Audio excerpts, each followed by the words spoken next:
Big Mom is one of the more hated characters I have ever seen when it comes to top tiers in the One Piece story, but I must admit she still hasn't been beat in a 1v1, and it took two of Luffy's rivals awakening their dove fruit attacks and a nuke to take her down. That's pretty impressive and badass. And people might say, no, leave Big Mom alone, we got enough of her in Whole Cake Island and Wano.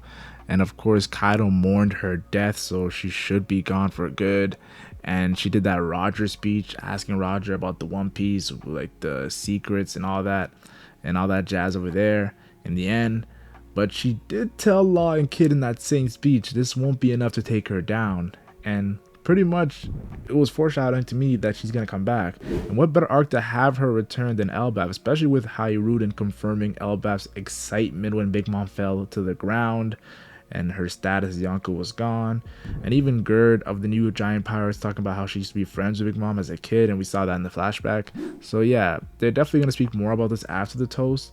And to speak about Big Mom, it's like, why mention her again unless she's going to be relevant in this arc? Not crazy relevant, but I think Big Mom will finally have the role that she needs, because I feel like Whole Cake Island and Wano did not suit her role. Whole Cake Island, she was literally just the big bad villain that no one could beat and did nothing. Then in Wano, we seen that she was literally just this side villain. Like, she was a side villain to Kaido, for being completely honest. I think Elbaf will fit her role perfectly because she's not gonna be the main villain. I think Oda never intended Big Mom to be a main villain, but I think she will be what she's intended to be, and that's make someone look good, a jobber in WWE terms. So I think that's where Oda's going with this. So I'm gonna do a deep dive on Big Mom. Now, when it comes to Big Mom and her relevancy pre-time skip, it wasn't there. I'll be honest with you. Big Mom relevancy was completely gone. Even Kaido was more relevant when they mentioned Kaido and Shanks running into each other before Marineford. But Big Mom, and of course Kaido was mentioned in Moria and their duels and stuff. But Big Mom was never mentioned pre-time skip, unless you count when Garp mentioned the 4 Yonko, the New World. That was the only time Big Mom was mentioned. She was foreshadowed by Lola and through Labark, but that's about it.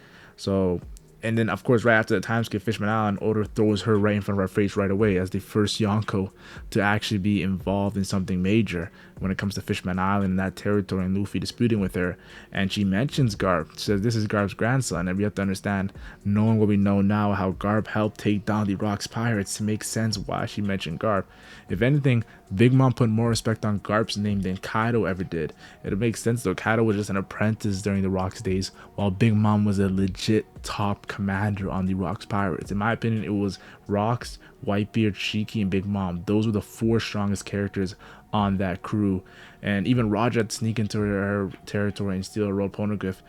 Like, Roger even respected Big Mom. Yo, Big Mom was not a joke back in the day. She was one of the legendary pirates. Then of course Whole Cake Island really gave us an introspective look at Big Mom in her flashback.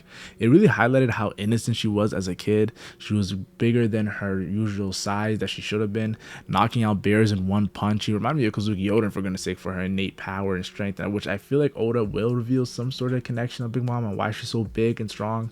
And of course she got dropped off to Elbaf, then Mother Caramel in the orphanage, and then we all know what happened when she ate them all at the end, and the giant ran and told everybody. And of course she destroyed a whole giant village that Brand New mentioned when not mentioning her bounty. Like, she destroyed it as a kid. She destroyed an entire village of giants and even killed one of the legendary giants in Jaro. So yeah, Big Mom's flashback definitely made me look at her different. It was very introspective, but yeah, it was cool. And then of course the referee had her disgusted with the results of Whole Cake Island, because like I said, she really didn't do nothing in Whole Cake Island. Yeah, she was crazy with that cake and everything, but she didn't lose in Whole Cake Island. But that's what the world was kind of insinuating. She took a loss in a sense, making her 2 commanders lose to Luffy in a battle, getting her rope poneglyph stolen, Luffy becoming a 5th Emperor of the Sea. Like, she was disgusted with that title, losing one of her powers in Zeus being stolen. And then of course you have to understand this, she mentions to Kaido, you owe me something. And I'll talk about that a bit later, but definitely want to say that yeah, Big Mom was definitely upset after Whole Cake Island, so it makes sense for her irrational actions right after. Yep, that's right. Big Mom actually pulled up on Kaido, and this is probably one of the most badass scenes I've ever seen in the story. But because it's Big Mom, he doesn't get the respect it deserves.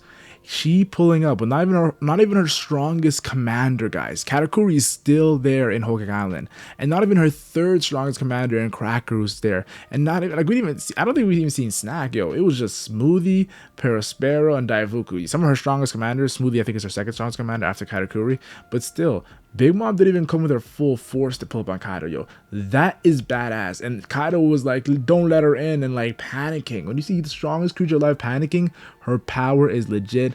And they're like, yo, Kaido, she's just with her family. And he's like, no, that's her commanders. Don't let her in. It's gonna be a whole war. And imagine Big Mom's crew actually joined in this battle.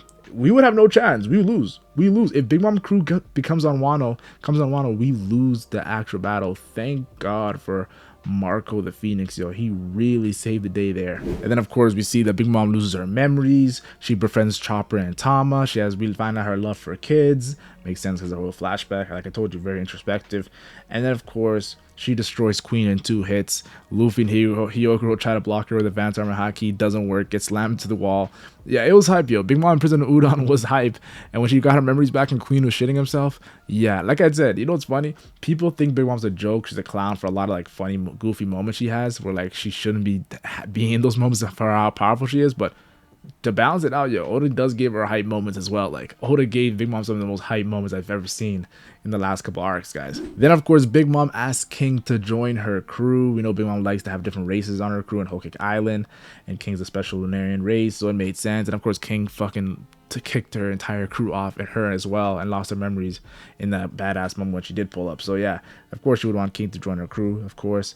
And we all know that which race she truly wants in her crew is a giant race. She truly wants that to be a part of her crew, and she had the opportunity. She was this close to having a guy worth 2.6 billion berries, a higher bounty than King and any other commander, and even Katakuri. Like Loki could have been her strongest commander if he actually married Lola, and that would have changed everything. If Loki was actually the vice captain of Big Mom's crew, yeah, that would have been insane. And then of course in Wano we saw her Conqueror's Haki clash that split the skies, certifying Big Mom and Kaido as legit Yonko, the same way Shanks and Viper did pre-time skip. And then of course the surprise of all surprise when our ankles got broken by Ichiro Oda, the greatest plot twist of Big Mom and Kaido teaming up to get the One Piece.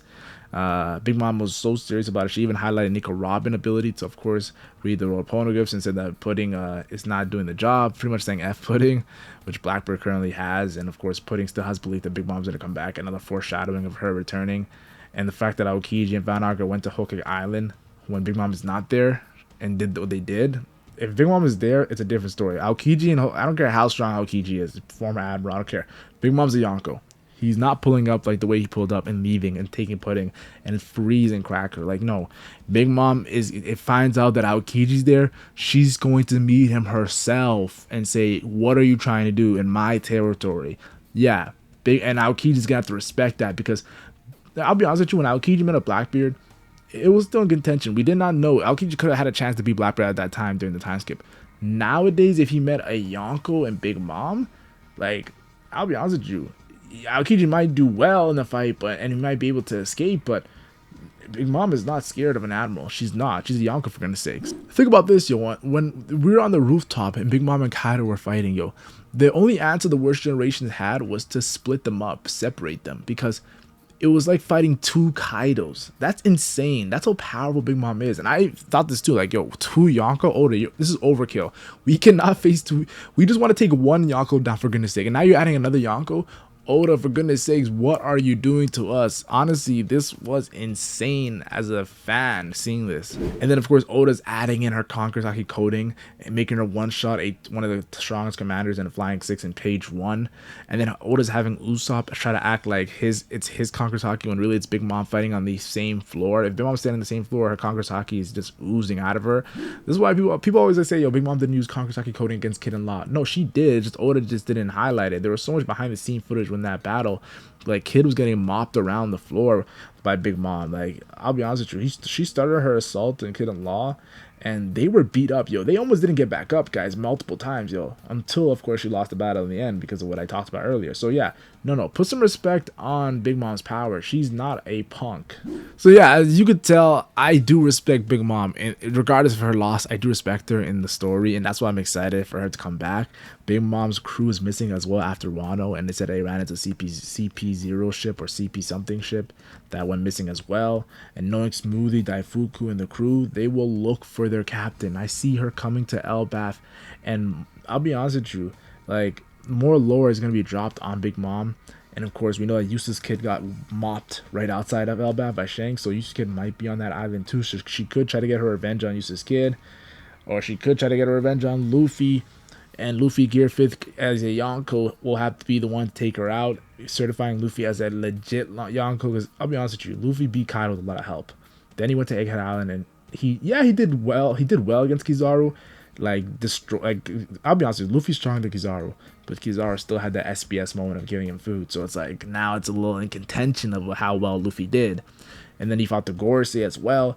But if Luffy takes out a former Yonko and Big Mom, it legitimizes his power and strength, which I already think Luffy's incredibly powerful, but still, it'll be good for the other fans to see it too. And then finally, I gotta talk about Loki. If Loki gets hyped up by taking out Big Mom, she will fulfill her true jobber role, and we'll look at Loki as a threat with his legendary Dull Fruit. And to finally put her down for good, she's not a Yonko anymore. I think it's the perfect time to do it. Whatever takes her out will definitely stamp themselves as powerful. I'm hoping it's Luffy, as a fan of Luffy, and I think Elbaf will celebrate him as well. And I remember Shanks telling that one kid, I think his name was Connie or something, well, I forgot his name, Colin. Yeah, Shanks still like kid, remember Straw had Luffy's name, and if Luffy did that plus some more in Elbaf, this arc would definitely stamp Luffy in his already impeccable resume as the future Pirate King. So yeah, I'm excited for Big Mom, guys. I'm gonna be honest with you guys, and you guys should too.